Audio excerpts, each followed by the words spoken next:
Все, что вы знали о тираннозавре, оказалось неправдой. Холодное открытие. Если бы настоящий тираннозавр появился сегодня прямо перед вами, велика вероятность, что вы просто не узнали бы его. Мы привыкли видеть одного и того же монстра. Огромная голова, покрытая грубой чешуйчатой кожей, раскрытая пасть с торчащими наружу зубами, длинный хвост, маленькие смешные руки и стремительный бег, словно у гигантского страуса. Именно таким его показывали десятки фильмов, книг и компьютерных игр. Этот образ настолько глубоко укоренился в массовой культуре, что кажется абсолютно неоспоримым. Но что, если почти все это устарело? Что, если у него были участки тела, покрытые перьями? Что, если он вовсе не мог мчаться со скоростью автомобиля? Что, если его зубы большую часть времени вообще скрывались за губами? А зрение этого гиганта было настолько совершенным, что превосходило зрение большинства современных хищников. Самое удивительное заключается в том, что все эти вопросы появились не 100 лет назад, а буквально в последние десятилетия. Пока миллионы людей продолжают представлять тираннозавра таким, каким его сделал Голливуд, ученые постепенно рисуют совершенно иной портрет. Сегодня мы разберем самые распространенные мифы о самом знаменитом хищнике всех времен и узнаем, каким на самом деле был король позднего мелового периода. Почему весь мир знает именно Тирекса? На нашей планете жили сотни видов крупных хищных динозавров. Некоторые были длиннее, некоторые легче, а некоторые, возможно, даже опаснее в определенных условиях. Но если спросить любого человека назвать динозавра, почти всегда прозвучит один ответ – тираннозавр Рекс. Почему именно он? Все началось в начале 20 века, когда в Северной Америке были обнаружены первые впечатляющие останки этого гиганта. Огромный череп, массивные зубы размером с банан и невероятные размеры быстро сделали его настоящей сенсацией. Уже само название «Тиран-ящер-король» звучало как идеальное имя для властелина древнего мира. Но настоящая мировая слава пришла гораздо позже. Кино превратило Тирекса в абсолютный символ эпохи динозавров. Миллионы зрителей увидели огромного ревущего монстра, который крушил автомобили, преследовал людей и без труда догонял любую добычу. Именно этот кинематографический образ навсегда закрепился в сознании целых поколений. Проблема лишь в том, что кино никогда не стремилось быть научным документом. Каждый новый фильм повторял старые реконструкции, а художники часто опирались на представления середины прошлого века. Тем временем палеонтология развивалась невероятно быстро. Компьютерное моделирование, трехмерное сканирование костей, анализ следов роста, новые ископаемые находки и сравнение с современными птицами полностью изменили взгляд ученых на этого хищника. Получается удивительная ситуация. Чем больше наука узнает о Тирексе, тем меньше он становится похожим на того динозавра, которого большинство людей представляют себе до сих пор. И первое заблуждение касается его внешности. Миф номер 1. Он выглядел совсем иначе. Долгое время считалось, что тираннозавр выглядел как гигантский крокодил, только вставший на две ноги. Толстая чешуйчатая кожа, ни единого пера и полностью открытые зубы. Однако открытия последних десятилетий заставили ученых значительно пересмотреть эту картину. Сегодня большинство специалистов считают, что полностью покрытым перьями взрослый Тирекс скорее всего не был. Его огромные размеры делали такую шубу неудобной для теплообмена. Крупные животные гораздо лучше сохраняют тепло собственного тела, поэтому избыточное оперение могло бы привести к перегреву. Но это вовсе не означает, что перьев не существовало совсем. Его ближайшие родственники демонстрируют признаки нитевидных перьев. Молодые тираннозавриды могли быть значительно более пушистыми, чем взрослые особи, а отдельные участки тела, например, шея или спина, вполне могли сохранять примитивное оперение. Получается совсем другая картина. Перед нами уже не безжизненная рептилия, а животное, обладавшее чертами, которые мы сегодня привыкли видеть у птиц. Не менее интересная история с кожей. На отдельных отпечатках действительно сохранились участки чешуи. Но эти находки показывают лишь небольшие области тела, а не всего животного целиком. Поэтому утверждать, что весь T-Rex был полностью покрыт одинаковой чешуей, сегодня уже нельзя. Современные реконструкции становятся гораздо сложнее. Вместо простой ящерицы-переростка появляется живое существо с разнообразной текстурой кожи, возможными участками перьев и гораздо более сложной анатомией. Но внешний вид далеко не единственный миф. Миф номер 2. Самый быстрый убийца. Во многих фильмах T-Rex легко разгоняется до невероятной скорости, буквально летя за убегающими людьми. Но могла ли 7-тонная машина действительно так бегать? Современные компьютерные модели говорят, скорее всего, нет. Чтобы огромное животное двигалось слишком быстро, его ноги должны выдерживать колоссальные нагрузки. Чем выше скорость, тем больше риск перелома костей или разрыва мышц.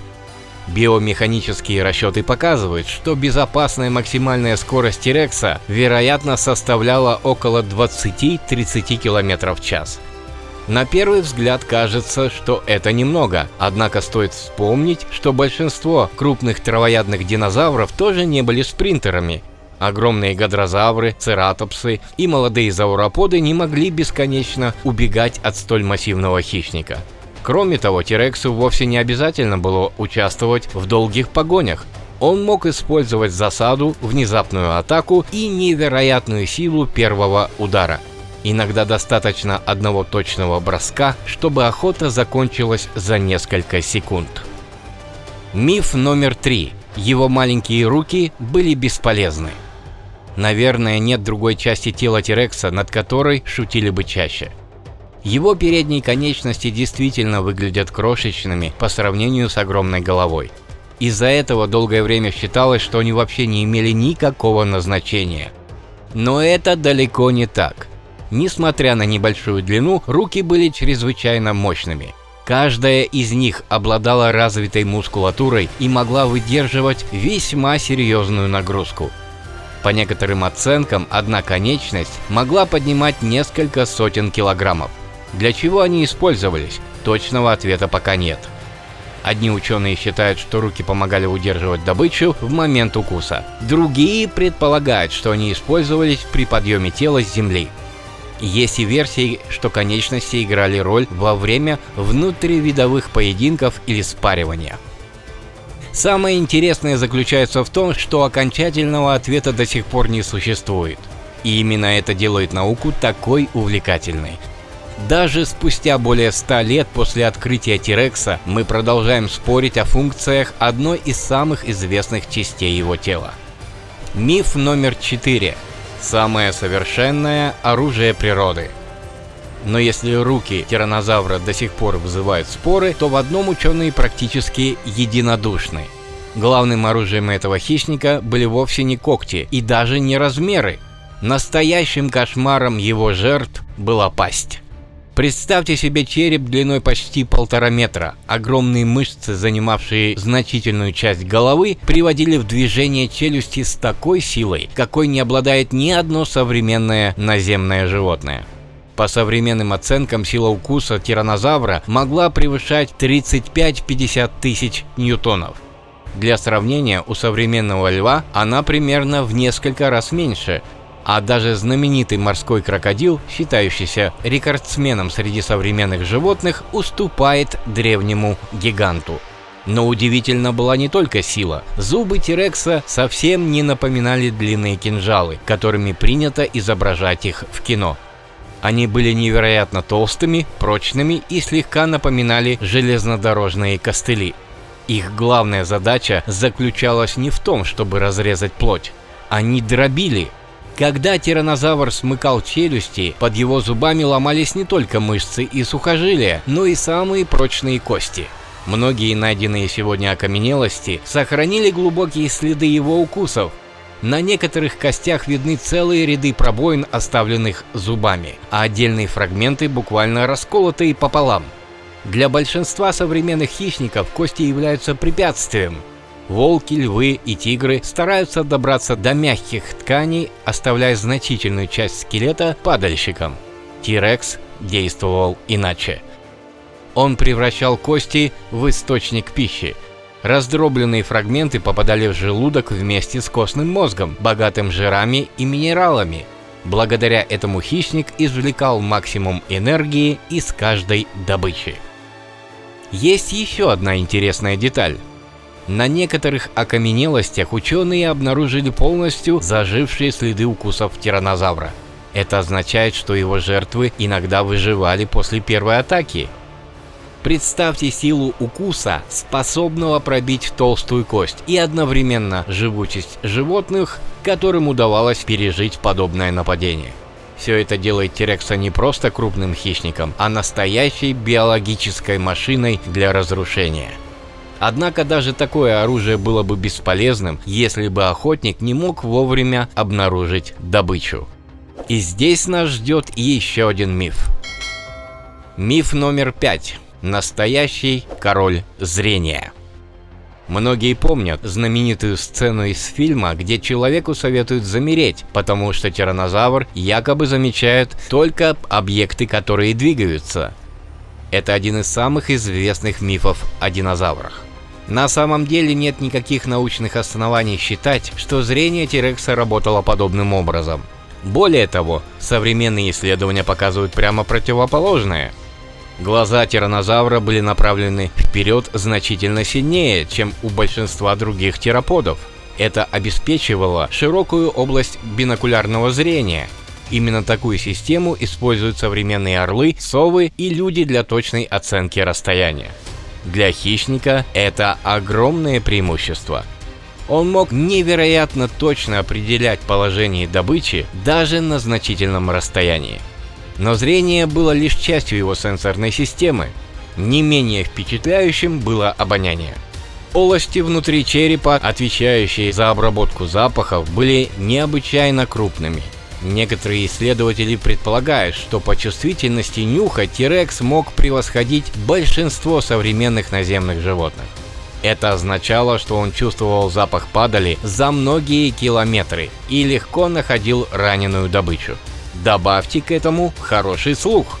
Строение внутреннего уха показывает, что тираннозавр особенно хорошо воспринимал низкочастотные звуки. Возможно, он слышал шаги крупных животных задолго до того, как видел их. Когда объединяются великолепное зрение, развитый слух и мощнейшее обоняние, получается охотник, который практически не оставлял добыче шансов. Поэтому T-Rex был опасен вовсе не потому, что быстро бегал. Он находил добычу раньше, чем она замечала его. Последняя неожиданность. Можно подумать, что спустя более века исследований ученые уже знают о тираннозавре абсолютно все, но это совсем не так. Наоборот, именно сейчас представления о его внешности меняются быстрее, чем когда-либо. Одной из самых обсуждаемых тем последних лет стали губы. Долгое время все реконструкции изображали зубы, постоянно торчащими наружу, как у современных крокодилов. Однако многие палеонтологи сегодня считают такую картину маловероятной. Если зубы постоянно находятся на воздухе, эмаль быстро пересыхает и разрушается. У большинства современных наземных хищников зубы закрыты мягкими тканями губ. Все больше исследований указывает на то, что похожее строение могло быть и у тираннозавра. Если это действительно так, его морда выглядела совсем иначе. Он уже не напоминал огромного крокодила. Его лицо становилось ближе к тому, что мы видим у крупных ящериц или даже некоторых птиц. Меняются и представления о форме головы, расположении мягких тканей, окраске кожи и распределении чешуи. Каждая новая охотка способна изменить детали реконструкции.